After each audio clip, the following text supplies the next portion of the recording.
وہ اس وقت میڈیا کا پاکستان میں ہے، بلکہ بلوچستان کے حوالے سے ایک بزرگ نے کل ہی مجھے کہا کہ جو میڈیا ہے پاکستان کا مین سٹریم میڈیا، یہ لگتا ہے ایسے جیسے کوئی گٹر باغیچہ ہے کہ یہ بالکل اس کو کوئی سمجھ نہیں آتی کہ اس ملک میں، اس ملک کے ایک حصے میں کیا ہو رہا ہے، اور اس کو رپورٹ کرنے سے اتنا اس لیے ڈرتے ہیں کہ ان کو یہ خدشہ ہے کہ فوج کا جو ڈنڈا ہے ان کے پیچھے. اور دوسرا بات یہ ہے کہ یہ سارے کے سارے میڈیا کے ادارے جو ہیں یہ کمرشل ادارے ہیں، تو یہ فیصلے اس طرح سے بھی کرتے ہیں کہ ہماری چیز جو ہے وہ آئس کریم لاہور میں تو زیادہ بکتی ہے اور بلوچستان میں کم بکتی ہے، تو جدھر کے اشتہار زیادہ آتے ہیں، سیالکوٹ میں کوئی چھوٹا سا واقعہ بھی ہوگا تو اس کی لائیو کوریج 2 گھنٹے تک چلتی رہے گی، اور کوئٹہ کے اندر جو سب سے اس کا معزز اور سب سے بزرگ اور سب سے جس سے لوگ پیار کرتے ہیں اس کو سر عام اگر مار بھی دیا جائے گا تو جیسے آپ نے کہا کہ وہ کہیں پیچھے 1 کالم کی 2 کالم کی خبر لگا کے ان کا خیال ہوتا ہے کہ ہمارا فرض پورا ہو گیا. محمد حنیف، ہم یہ رویہ بھی دیکھتے ہیں لوگوں کی طرف سے، روشن خیال یا سول سوسائٹی کی جانب سے، کہ جب حکومت کی بات آتی ہے تو بڑے گرجتے برستے حکومت پر، لیکن بلوچستان کی بات آ جائے تو ان کی طرفداری صاف ظاہر ہوتی ہے کہ کس جانب ہے. ایسا کیوں ہے؟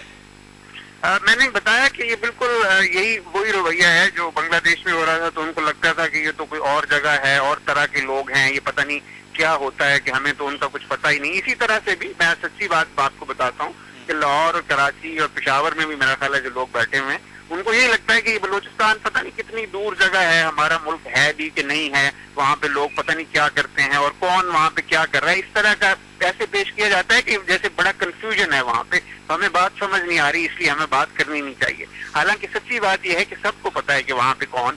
کیا کر رہا ہے، تو اپنی جان بچانے کے لیے یہ لوگ جو ہیں یہ بات کا رخ کسی اور طرف موڑ دیتے ہیں. اور اگر کوئی بات کرے بلوچستان سے یا دوسری جانب سے کوئی صحافی حقیقت سامنے لائے تو اس کو پتہ ہے کہ میرے ساتھ کیا ہونے والا ہے. جی یہ بالکل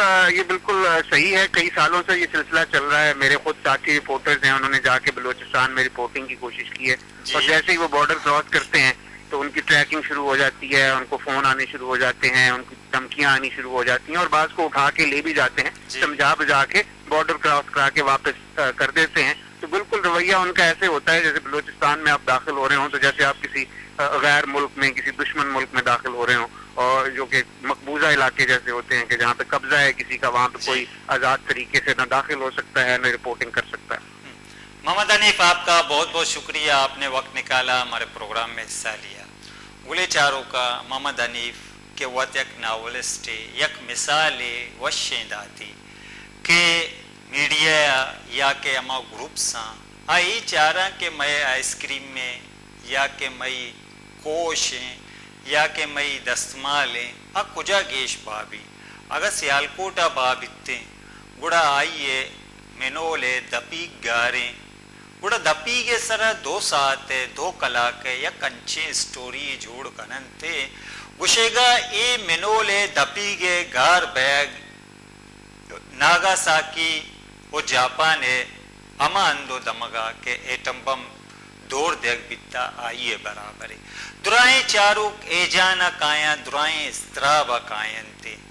21ویں 21ویں صدیہ منولے دپیگے گار بیگے علمیہ سک دے مارو بلے ماں یکم جون اولی روچا کہ وجہ سبا واقعہ بیتگا آئیے واقع ہے کہ بلائیں واقع بلوچستان اثر انداز بیتگا یک مزن روتا کیے کہ گوشی منی روتا گروپ گوشی منی روتا سر جمع سر تسر پاکستانا یک کے دمانا شنگ درستان عالی مانا مچارہ کے آئیے بیگ پیجا 2 کالم شنگ کنک بیتا پدا چترالا پریس کلب یک اجلاس بیتا کہ آئیے اجلاس اہمیت تے میں انچو گوشاں کہ اگر یہ نیوز میت کی کس صحیح نہ بیتگا کہ چترالا پریس کلبہ اجلاس بیتگا پرچہ کہ نیوز میرٹے میں گپا کنی آئیے یک طے شدہ فارمولہ یستے